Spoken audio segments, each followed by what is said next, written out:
Chapter 17. A Telltale Barn.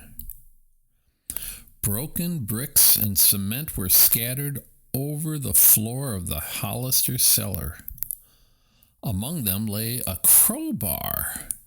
Somebody had entered the house when the family was away and had ripped the chimney apart. "Bo Stenkel was here," Pete exclaimed. "While we were looking for him, he was right in our own house." "He got the treasure too, I'll bet," Pam said. "Let's chase him and get it back," Ricky suggested. "We'll put Zip on his trail." They hurried into the backyard and untied Zip. How they wished they had left him inside the house. "Zip," Pete said, unleashing the collie.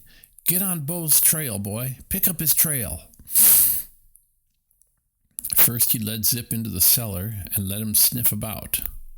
The dog seemed to know what was wanted of him. Picking up a scent, he bounded outside, keeping his nose close to the ground. Pete, Pam, and Ricky followed Zip as he went across the lawn toward the street. The dog halted on the corner at the bus stop. Looking up at Pete, he barked, as if to say this is where the trail ended. "Bo Stenkel must have escaped on a bus," Pam said. "Now what'll we do?" Just then, another bus came into sight. It stopped at the corner, as the driver thought the Hollisters wanted a ride. Pete asked him when the last bus had stopped there. The man said, "About 15 minutes before." "Where does it go?" Pete said. "Over to Stony Point," replied the bus driver. After the children had told him about Bo Stenkel, the man said, "If that other bus driver picked the fellow up, he'll tell you." With that, he drove the bus off. The children would have to wait half an hour. How slowly the time seemed to pass. The three children sat on the curb. Finally, a bus came into sight from the opposite direction. When they stopped it, the driver said, yes, a man answering their description and carrying a box in his hands had boarded the bus at that corner more than an hour before.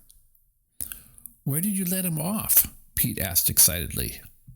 "On the other side of the lake," the man replied, "near Stony Point." When the driver described the place, the children knew immediately that it was near the spot where the little van had been robbed. They quickly thanked the man, then ran to their house to telephone Officer Cal. He became excited when Pete told him about the new clue. "I'll be right over in the police car," he said, and they went outside to wait for him. It was not long before they saw Cal's prowl car. The automobile skidded to a halt in the driveway, and the policeman jumped out. "We're seeing a lot of each other, aren't we?" he laughed. "Now tell me again, where did you say Bo Stenkel got off the bus?" After Pete described the place, Officer Newberry said, "I'll go there right away. Suppose you come with me." Eagerly, the three Hollisters climbed into the police car.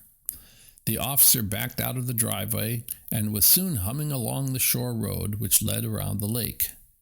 It did not take long to reach the other side of the lake and find the side road. "Here's the place," Pete said, pointing. "This is right where the little van was robbed." Officer Cal stopped the car.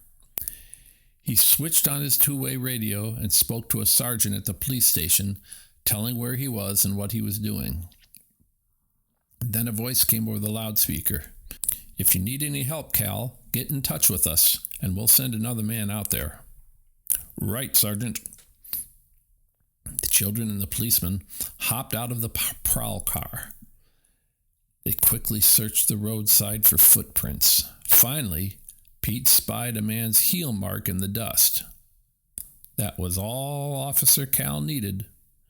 Being skillful at following footprints, he soon picked others up. The trail led through the thick bushes into the woods by the roadside. The officer said Bo Stinkle evidently had run pell-mell.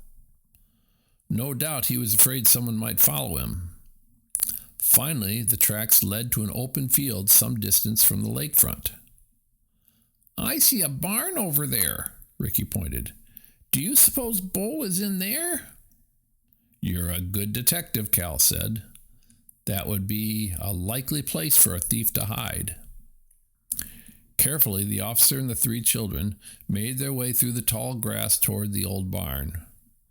Upon reaching it, they found that the doors were locked, but a piece of the board near the bottom of one had broken off. "Let me wiggle in and look around," Pete said. "Not until I know it's safe," Cal replied. He peered through the opening and flashed his light around. "There doesn't seem to be anybody in there. Go ahead, but shout a warning if you see anybody inside. I'll break the door down if necessary." Pete lay down flat and wiggled his head and shoulders through the hole. Then he pushed the rest of his body through. It was dark and gloomy inside. When the boy's eyes came accustomed to the dim light, he saw something which made him gasp.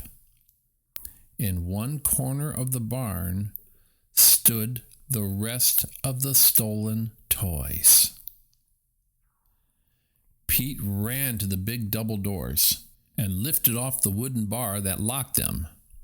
As the others rushed inside, he cried, "Our toys! Our lost toys! They're in there!" "How wonderful!" Pam cried, rushing over to open her desk with the collection of foreign dolls in it. Pete picked up roller skates, a sled, and a toboggan, happy to find them undamaged.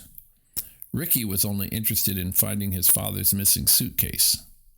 Meanwhile, Officer Cal was searching the barn with the slim hope that Bo Stinkle might be hiding in it. Presently, he climbed the ladder to the haymow and poked among the bales stored there. Shortly afterward, Pete looked up to see several barn swallows swoop through a hole in the roof. As he watched them, the boy suddenly saw a man climbing out of the hayloft. "Hey, there's Bo Stinkle!" Pete shouted. "And he's getting away," he added as the thief dropped to the grass. At this point, the ground was on higher level than the front of the barn. Pete, Pam, and Ricky raced outside just as the man scrambled to his feet. Ricky grabbed his legs while Pete and Pam each clung to an arm.